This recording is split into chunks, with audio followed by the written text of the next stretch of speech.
Here's the slow version.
Thanks for watching this. Freddie King's my all-time favorite musician, and this song right here is a masterclass in blues guitar.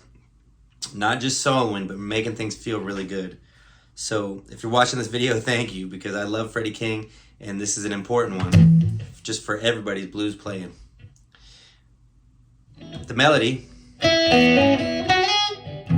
it's major. It's like a major pentatonic vibe. That note is the third of the E chord. And the biggest challenge is probably to play rhythm with yourself.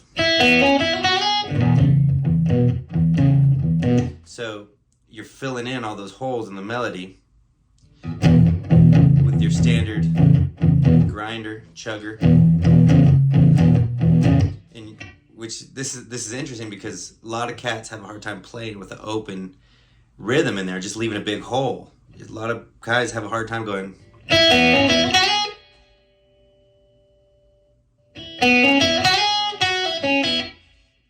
But this is one way to train yourself to really make something that feels good. That's the thing about rhythm and blues music, and just music that came out of the drums and the rock and roll era, is that the groove is so important that you can, if the groove is right, you can do very little. So just adding that grinder in between there, so that would be 2, 3, and 2, and 3, and 4, and 1, and 2, and 3, and 4. So the first time I went to the E, I came in with a down stroke. The second time, because the phrase was a little longer, I ended up on an upstroke.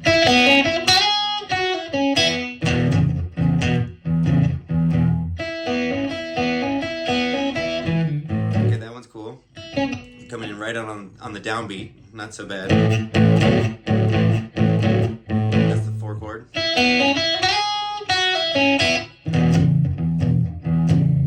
So then, what I do there, when you have returned to the 1 chord, so I'm playing a little kind of piano riff. So down,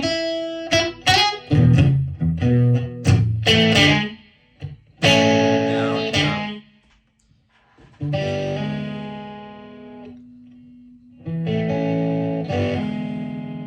Then I'm on to the 5 chord. So that's coming out of the 5 chord. Very simple melody, but it's really genius, really.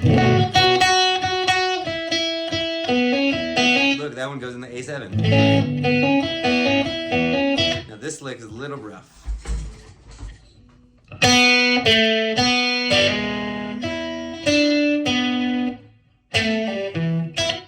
Let's do that again.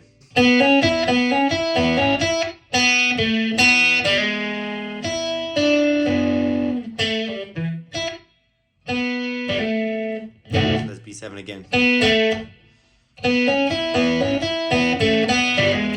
Open, 2, open.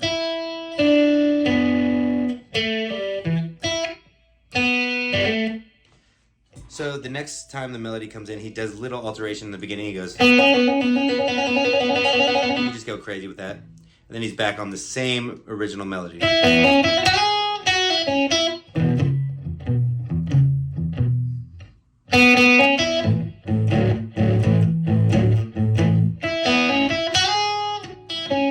Okay, cool. My same lick. Same thing again.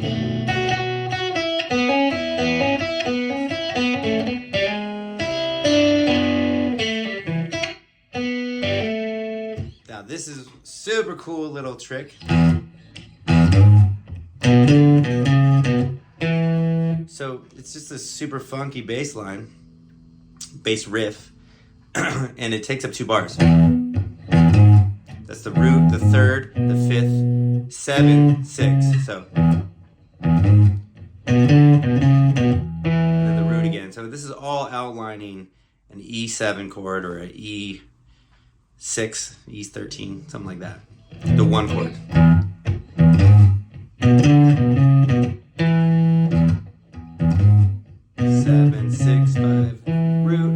lower chord, same thing. Just moving it towards the floor, one string set. Back to E. This riff is taking up 2 bars, so it might get a little confusing when you go to the 5 chord. I'm doing the same thing, but now I'm shifting on my 3rd finger. That's going to make it so much easier.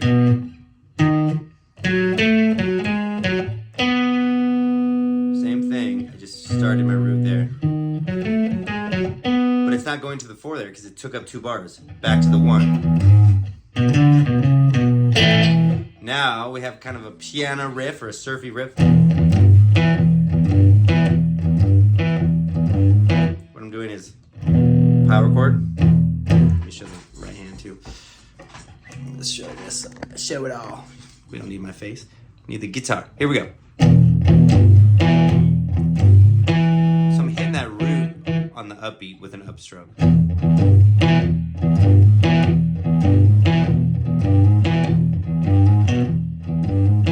4 bars of that. 4 bars, or excuse me, 2 bars of the 4 chord. Back to 1. So for the 5 chord, we're going to do this really cool bass lick. Sounds like Green Acres or something. Root, 3rd, 5th, 6th, 5th, 3rd. Same thing, but now I got the open string to help me. Still sliding in with my 3rd finger. So on the 5 chord, I slid in with my 3rd finger, and on the 4 chord, I'm sliding in with my 3rd finger. So I'm doing the same movement. Little walk up from E. E, that's the 3rd of the chord. 4, that's an A. A sharp. And then I got a B7 chord. So that sounds like it.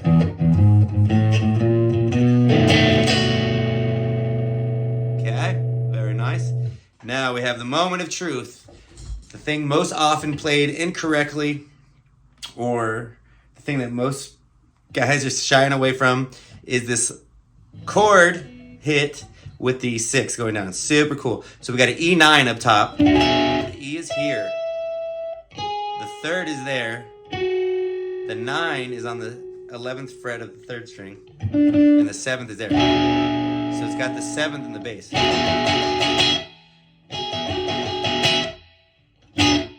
Cool chord. So now for the walk down. I'm going to tell you how I do it to get it fast. I shift this finger here. So now I have my 3rd finger on the 3rd string. 11th fret. And I do it with these 2 fingers so that I can go. And just slide this bad boy down. Easy enough. That part's easy. Once you get these fingers in position. That's cool. But then it's this sliding thing over here. I use my 3rd and 4th finger because it seems to be easier and I have more control. So I've seen guys try to do it with 1 finger. There's so much pressure, it doesn't allow you to slide too easy. And you could do it, I guess, with 2 and 3. I just feel that I'm more confident sliding with my 3rd and 4th finger. Probably because most of the sliding in real life, anything happens usually on that 3rd finger. Same thing. So I'll shut up and just show you.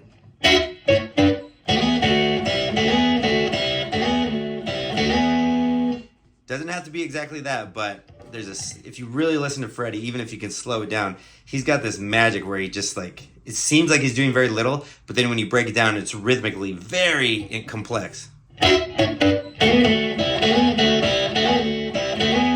So.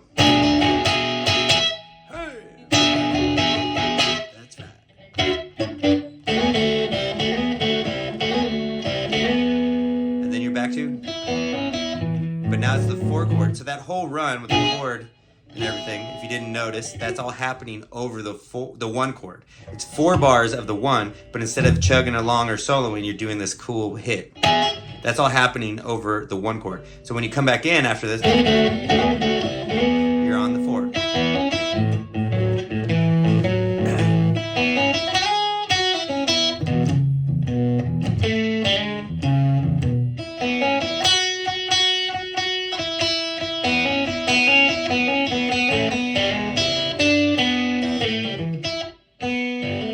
Same as the beginning. All right. Usually when I'm playing live, this is where I actually take a solo. So I make the band back me up and I'm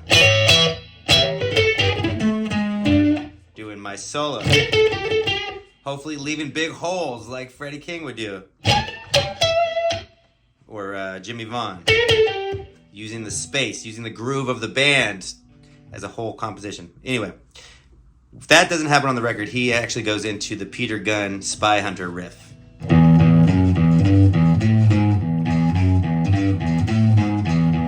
And I like to bring it down here over to the bridge, make it real twangy.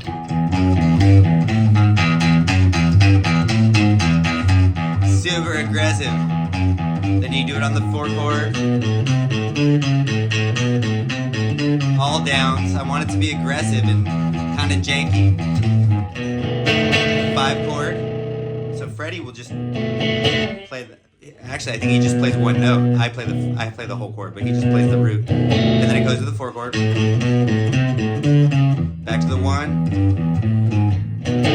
Back to the top. Back to the head.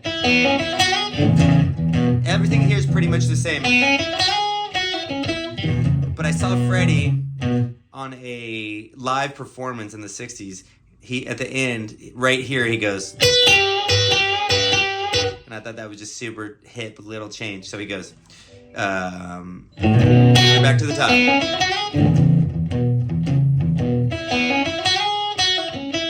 Cool. And then he goes.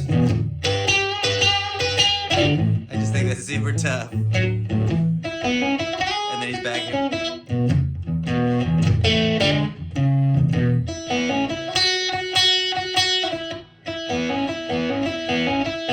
Now we have the ending.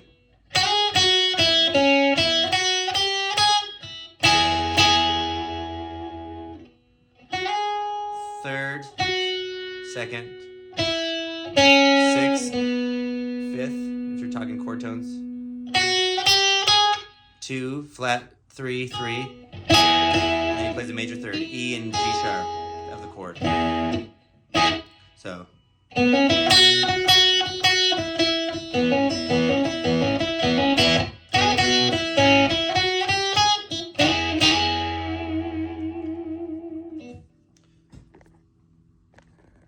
Just learning this is a complete piece of music that rivals Little Wing, or if you're trying to learn something that's just like a killer guitar instrumental that's super iconic, that's going to teach you a lot about the instrument, this is the one to do. It's going to get your dynamics going. It's going to make you really conscious of the changes. If you're just getting into blues and you're like, oh man, I never noticed when the 4-chord happens, or if you want to start playing the changes instead of just playing one scale over the whole song, this is a great one to do, because it's going to train you while you're learning this badass piece of music that was a crossover from the race charts in the 60s. So this was a hit on the race charts, and it just was so popular, a blues guitar instrumental, that it crossed over to the pop charts. And that is just evidence of how freaking cool this thing is, because it makes people happy, and it sure makes me happy year after year. So thanks for watching this video. There's plenty of other tutorials on Hideaway, but I wanted to do one as my tribute to my personal goat, Freddie King. And as for you guys, just to see how I approach it and what I think about it. And, I'm going to be playing it a little bit differently over the last 15 years, so I might have little things that I've changed, but hope that you got a lot out of this, and thank you for watching this channel. Let's keep these roots music alive. It's a smaller tribe than you think. There's not a lot of people who are really into this original blues and roots music, so I appreciate you guys watching this channel. Subscribe and like and all that stuff too. So thanks for watching.